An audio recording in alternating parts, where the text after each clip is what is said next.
नमस्कार, सुबह के 10 बजने वाले हैं। वक्त है अपना बिहार का और मैं हूं आपके साथ विभा उपाध्याय। विपक्षी एकता की मुहिम पर निकले सीएम नीतीश कुमार ने सोमवार को कोलकाता में पश्चिम बंगाल की मुख्यमंत्री ममता बनर्जी से मुलाकात की। फिर यूपी के लखनऊ में उनकी मुलाकात एसपी अध्यक्ष अखिलेश यादव से होती है। दोनों ही मुलाकातों के बाद साझा प्रेस कॉन्फ्रेंस की गई और ये बताने की कोशिश हुई कि विपक्ष तेजी से 2024 के लिए लामबंद हो रहा है। दिखाने की कोशिश हुई कि 2024 में एकजुट विपक्ष बीजेपी को केंद्र की सत्ता से उखाड़ फेंकेगा। लेकिन जब सवाल उठा कि विपक्ष का नेता कौन होगा, तो सीएम नीतीश ने कहा कि ये बात बाद में तय होगी। इसके साथ ही उन्होंने इस बात पर जोर देकर कहा कि विपक्ष के नेता वो नहीं है, यानी वो पीएम पद की रेस में नहीं है। और एक तरफ से उन्होंने ये साफ कर दिया कि ना वो पीएम बनेंगे और ना मोदी को पीएम बनने देंगे।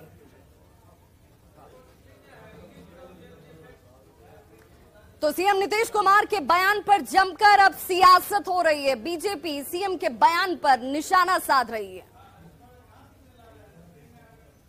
को ज्यादा से ज्यादा दलों को, विपक्षी दलों को एकजुट करने में लगे। हम अपने लिए कुछ नहीं चाहते हैं। कितनी बार बोल चुके हैं आपको। और जब भी मिलते हैं कह देते हैं हमारी कोई नहीं इच्छा है ना कुछ अपने लिए व्यक्तिगत। हम तो पूरे देश के हित में सोच रहे हैं। और एक चीज हम बता देते हैं, अपने बारे में बता देते हैं, हमको नहीं बनना है। ये अच्छी तरह जान लीजिए। हम सबको खाली एकजुट करने में लगे। अपने लिए हमको नहीं कुछ चाहिए। हम देश के हित में काम करेंगे और बाकी सब लोग होंगे, दूसरे लोग होंगे, सब बैठ करके तय करेंगे। न खाएंगे न खाने देंगे और देश के अंदर में साइलेंट करप्शन करेंगे। अदानी के बदौलत सरकार चलाएंगे। तो माननीय नीतीश कुमार जी ने स्पष्ट रूप से कहा कि हम तो पहले भी कहा है कि हम प्रधानमंत्री के उम्मीदवार नहीं है, लेकिन जो व्यापक गोलबंदी करेंगे तो आपको भी प्रधानमंत्री बनने नहीं देंगे। तो इसके राजनीतिक निहितार्थ यही है कि महागठबंधन का जो बिहार मॉडल बना है वह देश के अंदर प्रभावी हो। माननीय नीतीश कुमार जी आज नहीं बहुत पहले कह चुके हैं कि मेरा इंटरेस्ट है कि जो देश में हालात है एक तरह से अघोषित इमरजेंसी के तरह से, उस हालात पर काबू पाने के लिए सारे विपक्षी को एकजुट होना पड़ेगा। उसी क्रम में नीतीश कुमार जी लगातार प्रयास कर रहे हैं। देखिए, वो तो बाद की बात है। अभी तो हम लोग का एक ही मिशन है कि जो भी विरोधी हैं हम लोग मिल के और साथे चुनाव लड़ें। जब तक हम लोग मिल के साथ चुनाव नहीं लड़ेंगे तब तक हम लोग भाजपा को नहीं हराएंगे। और मैं कांग्रेस पार्टी के तरफ से ये मैं आश्वस्त करना चाहती हूँ कि इसके पहले भी गैर कांग्रेसी प्रधानमंत्री बने हैं जिनका समर्थन कांग्रेस पार्टी की है। आप सपने क्यों देखते हैं? यहाँ प्रधानमंत्री की कोई वैकेंसी नहीं है और आप सोच रहे हैं कि हम प्रधानमंत्री की वैकेंसी क्रिएट करें। नरेंद्र मोदी जी के अलावा देश के प्रधानमंत्री बनने की किसी की परिस्थिति नहीं है, चाहे वो कोई भी प्रकार का गठबंधन कर ले। तो आप कुर्सी की तलाश में भटक रहे हैं। किसी न किसी बहाने कुर्सी मिल जाए तो ना आपको कुर्सी मिलने की संभावना दूर दूर तक नहीं दिख रही है। तो मुख्यमंत्री नीतीश कुमार ने यह साफ कर दिया कि उनकी कोई महत्वाकांक्षा नहीं है, वो प्रधानमंत्री की इस रेस में नहीं है। लेकिन इसी मुख्यमंत्री के बयान के राजनीतिक मकसद को समझना जरूरी है। विपक्षी दलों को एकजुट करना चाहते हैं मुख्यमंत्री नीतीश कुमार। वो चाहते हैं कि ज्यादा से ज्यादा दलों को एक साथ जोड़ा जाए और ये विपक्ष जो है वो मजबूत विपक्ष बने। 2024 का चुनाव सब मिलकर एक साथ लड़ें। 2024 के चुनाव में बीजेपी को हराना सबसे बड़ा मकसद है। देश को बीजेपी से मुक्ति दिलानी है। ममता बनर्जी भी बीजेपी को जीरो पर देखना चाहती हैं, जिसका जिक्र उन्होंने एक ज्वाइंट प्रेस कॉन्फ्रेंस में कल ही किया। उन्होंने कहा कि हीरो से जीरो बनते हुए मैं बीजेपी को देखना चाहती हूं। यही एक वजह है कि वो इस मुहिम में जुड़ना चाहती हैं।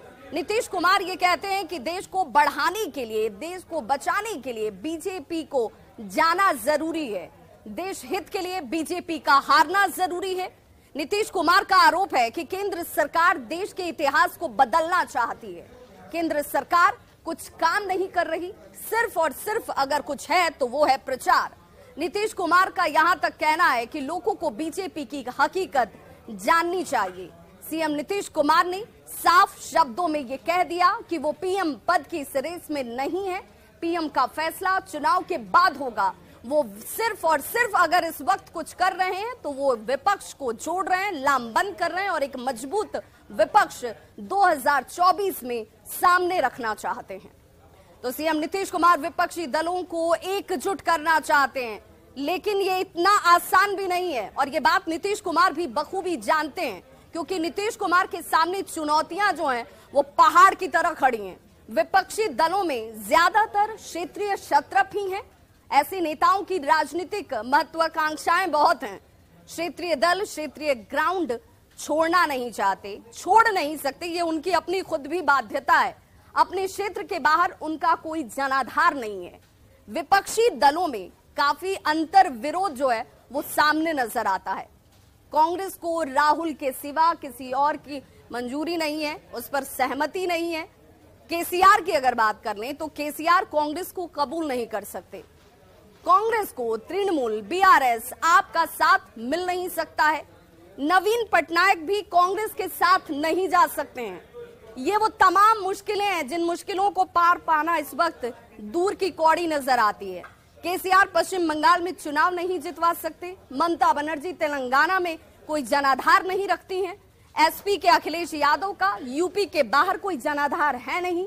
इन तमाम नेताओं का कांग्रेस से तालमेल संभव लगता नहीं है और जाहिर तौर पर नीतीश कुमार के लिए 2024 की लड़ाई के लिए विपक्ष को एकजुट कर पाना इतना आसान नहीं है जितना विपक्ष बार बार जो है कहने की कोशिश कर रहा है, जताने का प्रयास कर रहा है। और इसीलिए ये तमाम चुनौतियां इस वक्त नीतीश कुमार